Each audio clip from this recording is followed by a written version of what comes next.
My brother's new toy. That's what he does. This is what he does while I'm working. Riding on his toy. I'm out here planting.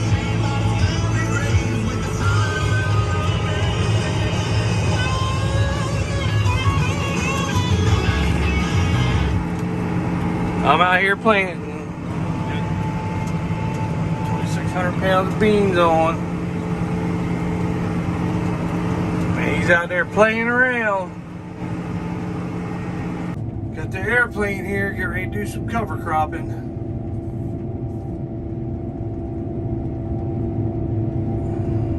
Monique Farms, if anybody wants a good crop duster, they do pretty much everything. They got three trailers here. Need to get a tarp on that one. 2 seed tenders and a trailer tender. So we're gonna do some serious cover cropping this weekend. I'm gonna get this field done, and I'm gonna go way in the back. Big cut back there. I want to move to a different farm, and I'd say it's doing pretty good for 75-day corn.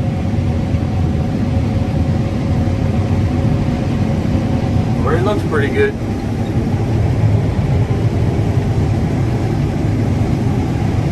Still holding pretty strong.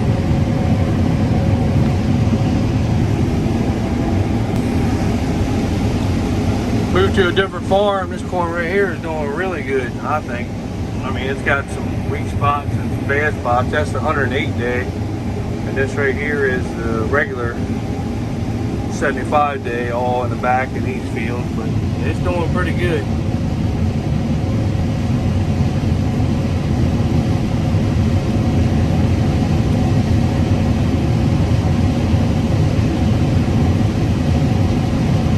Ain't nothing like auto steer in corn.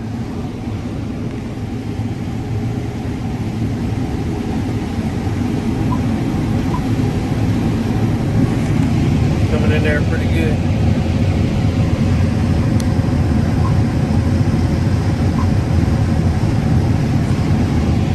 I think it's pretty good corn now. We do have a lot of deer damage back on this farm right here, and you can tell it. So the yield would be better. But the damn deer just, I mean, they are horrible back here.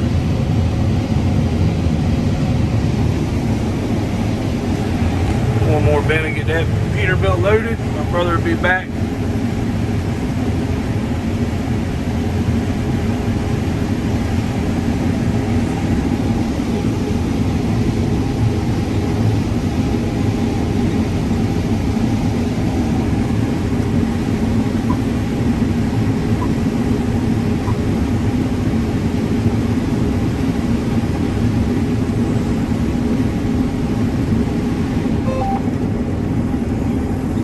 I got that field right there because it was a little field. I went ahead and knocked it out so that the trucks could turn around.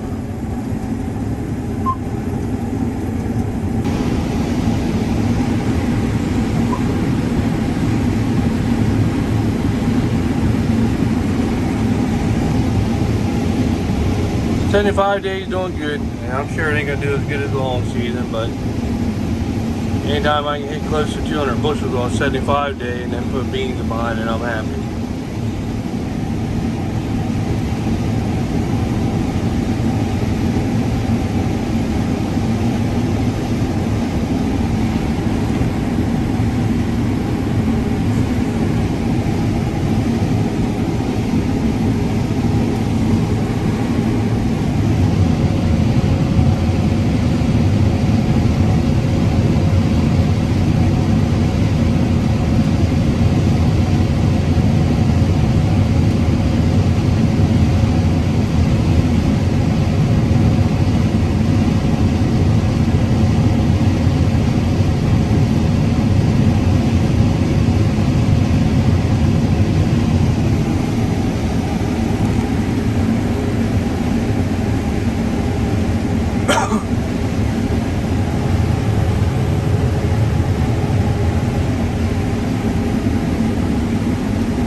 going pretty good.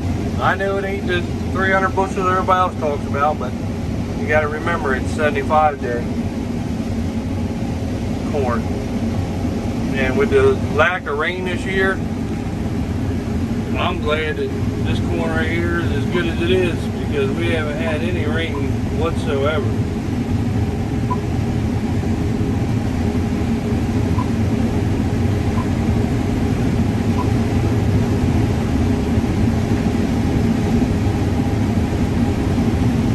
There's the guy that's... Alright, I'm cutting the back of the farm.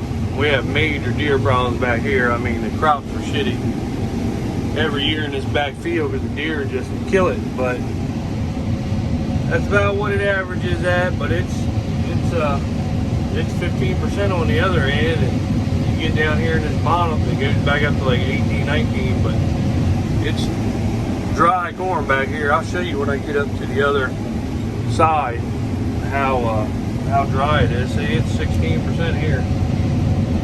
So we definitely cut this field today. Really dry.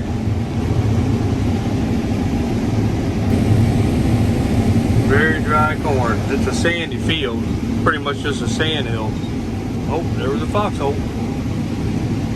But as you can see, it's very dry. So here's where we had the manure at. I hate putting manure in the field just for this reason. You always have a bare spot. But I got a little bit left of that field up there, but that was running 19. And nobody's open Saturday or Sunday. And this is Friday afternoon, so I figure I'll let that dry till Monday. And I'll cut this dry stuff back here. Let that up there dry a little bit more. You can see I got too much of the field left on that field. So that's what a sand hill looks like right here. Nothing but a sand hill. Got foxes bad back here too. I gotta watch out for make sure my snouts don't get caught in one of the holes. But this is about what this field right here is going to average. It doesn't matter if you got long season, short season, this is what it does. You might have a spot where you hit 200 at this bottom, but more than likely you probably won't. So, but big woods, a lot of deer around, a lot of deer damage back here. I see where one lonely farmer just uploaded a video with deer damage. I mean, them inroads on this end of the field, they had took all of them out. So, because I mean, hell, we're a mile and a half back here. They don't have no pressure back here whatsoever. They can just come out here all day, all night. That's why I wanted to go ahead and just try to get 2 crops off of this field to at least make this field right here worth it with corn and then beans behind it. By the time the beans get coming up pretty good, it'll be hunting season here. We got guys that hunt it, so they'll start smoking these deer. But you gotta do something. You can see right there where they tore it all up. It was all over the place over here. Good morning. It's Monday, getting ready to run these loads of corn. The granaries were shut down this weekend, so we are running loaded trailers over to Purdue. My brother, he's in the back of another farm getting another truck because he has to put fuel in it.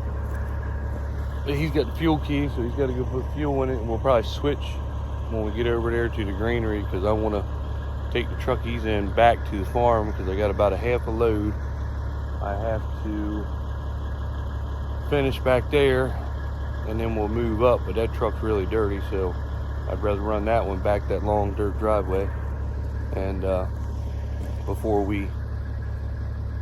so we don't just get them both nasty. So we'll run her back there. I'll get that done. He'll take it over and we'll move up to the farm, the home farm. We got a bunch of corn here that's ready.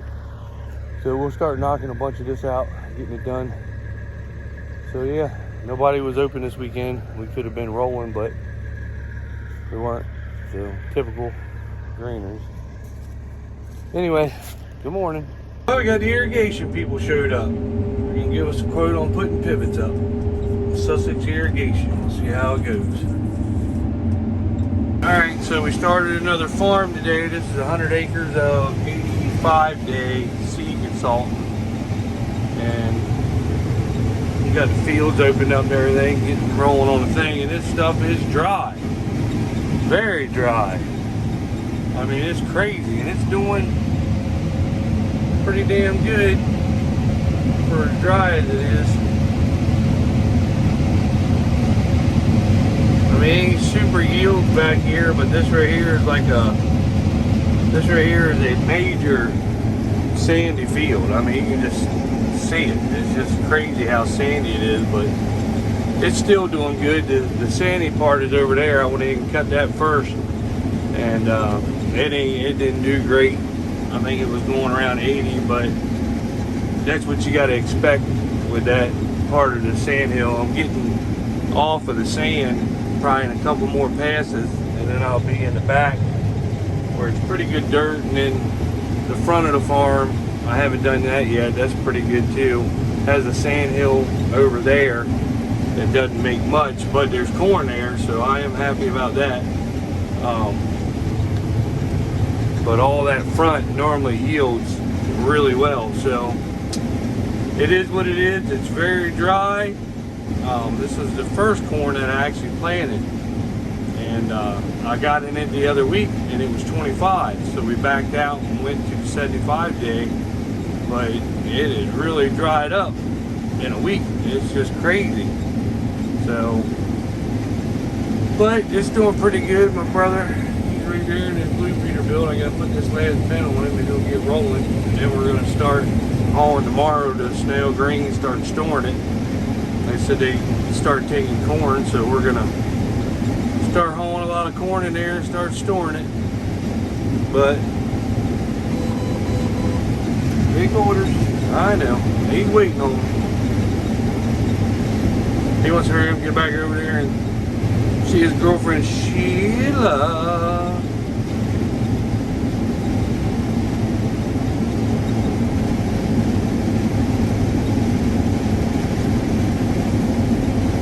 We had a ton of deer damage. This farm is so big and so far back. We had a ton of deer damage all the way around. I actually found a dead 8-pointer back in that corn when I was opening the field up. I don't know if he died from blue tongue or he died for something. So he was still in velvet dead. I have no idea.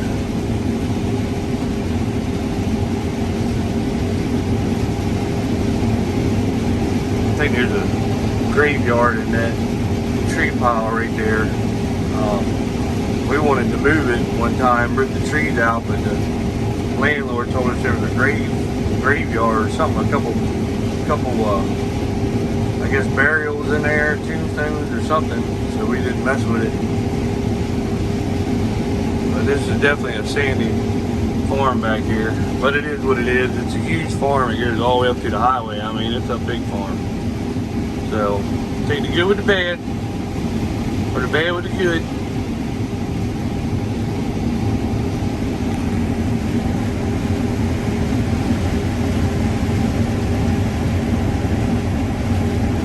Shady spot here.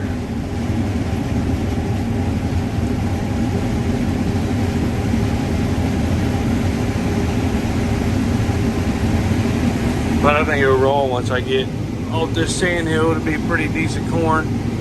I know it's dry.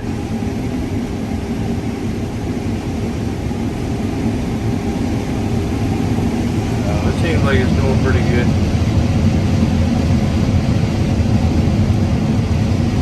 Seems like it's doing pretty good.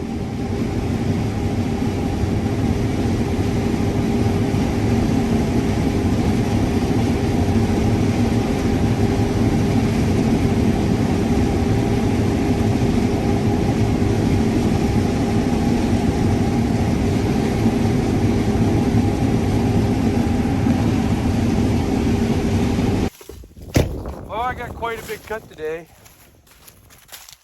You can see I got all this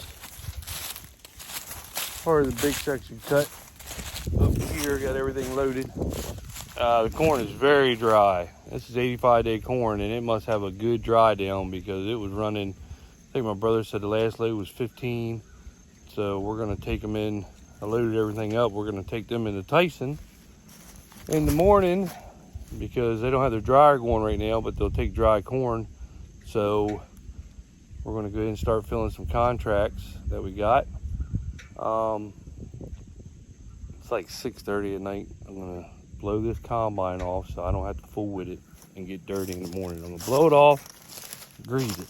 That way I'm done and I don't have to do it tomorrow. I'll just come fresh start. So that's the plan. And I would show you me blowing it off, but I know you all don't want to see that. Put my gloves on now.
Well, that's a bad job.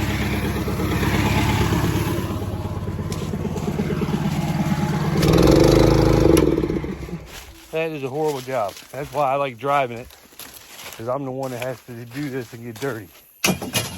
So I feel like if I have to do everything to get dirty, I should be the one that runs it all the time.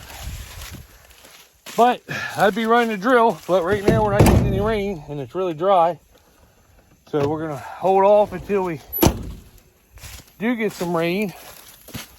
And then I'm gonna be on that drill day and night, rolling in beans. And I know what my dad's doing. He's a wheat guy, which wheat is worthless. You lose money, you especially lose money when you deal with Purdue. Even with the prices high this year, the inputs were high. Thought we'd do good, and still got screwed over by Purdue. So that's why I'm taking the corn to Tyson tomorrow instead of Purdue, because their machine, I don't care what they say, they got their machine rigged so it shows high moisture on everything, and it's ridiculous. So I'm going to start running into Tyson snail grain. He wants to go to Purdue, of course, but I don't, so we're going to go into Tyson. And I hope it rains, because he's praying that it doesn't rain so that we can put wheat in and not put beans in. And this corn ground to be wheat ground, but you're not making any money off wheat. You're making money off your beans, especially at almost $17 a bushel. So, and it hardly costs anything to grow a bean. It costs a fortune to grow wheat. I mean, a fortune. And for some reason, he just hadn't realized that. So every year, it hurts us, but whatever. So, all right, I'm going home to Miss Eastern Shore Farmer, and I'll see y'all tomorrow. All right, good morning. We were in some dry corn last night, so we decided to bring these loads to Tyson right here in Snow Hill. Good thing about Tyson is they don't do all the testing and the deductions like Purdue does. And let's hope their probe is a lot more accurate, because you can cut 12%, I think we're saying 12, 13%, and then you get in here at Purdue and they're like, oh, it's 20, and it's not. So you get in here at Tyson, hopefully if it's 14%, it's 14%, but we'll see. 15% is what we're getting it out of the field. We didn't realize it was that dry, but it is. That worked out great. And we're bringing it in Tyson.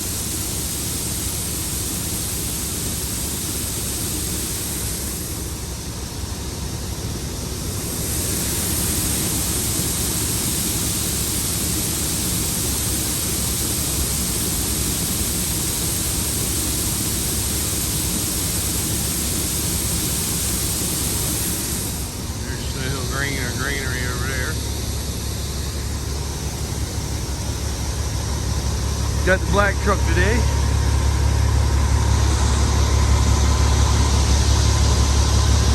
All right, back to cutting this morning. Corn's still pretty dry, going pretty good still. I got about a load left back here, and then I'll move up to the front.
Not the best corn, but it ain't the worst. It's dry.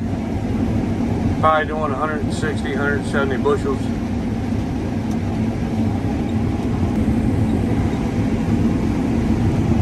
Not bad for being a sandy field. It's dry.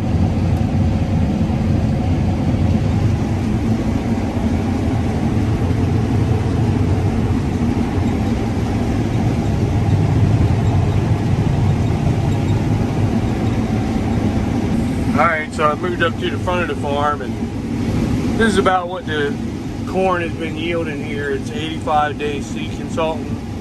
It doesn't yield as good as the 75-day Pioneer, but it dries down twice as quick. I mean, it's not a bad yield for non-irrigated. This is a really bad sandy field, but it's dry as shit. So I got my header slowed down as much as I can so I don't have any header loss, but it's going around 150, 160. You'll hit a spot that it'll jump up to 180, 200 here and there, but right around 160, 170 is probably what it's doing, but it's dry. Good Lord, it is a dry corn. So that's pretty much a dry yield, is right around 160, 170, because it's running 15%. So that's not bad for a dry yield with no irrigation on a sandy field. So I'll take that all day long, non-irrigated. Now our 75-day is running, 180, 200, 220, but it is a little bit wetter. It's running 19%, where this is running 15%. So it makes a big difference. But it's good corn.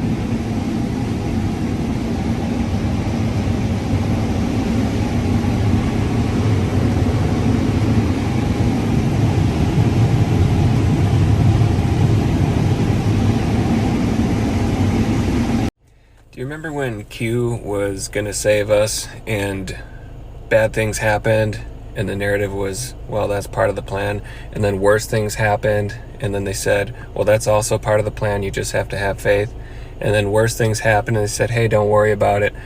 Well, if you haven't realized by now, Q is a psyop, and the white hats aren't coming, and the Great Reset is. And the reason I think that is because look at who's in control.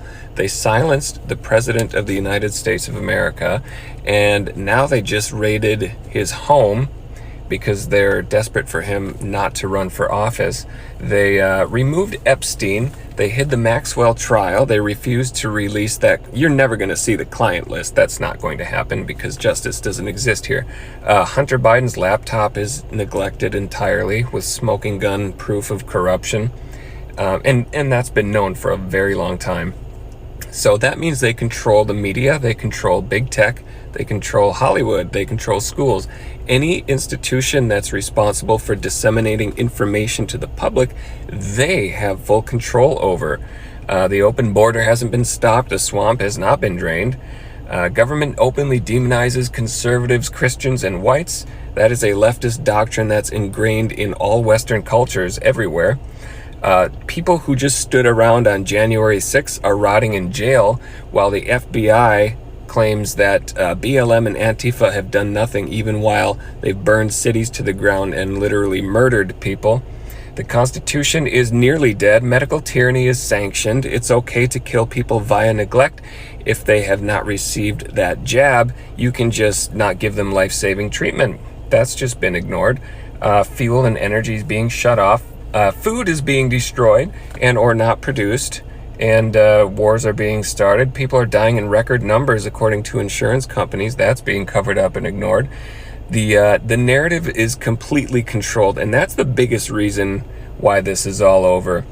You think the white hats are coming to save us? What white hats? And why haven't they done anything yet? The revolts are anticipated. Case in point, January 6th. What else? I've got a long list here. They've been planning this for decades, provably, at least for 50 years, at least since 1974, but back before that. And so they've had a long time to solidify their plans.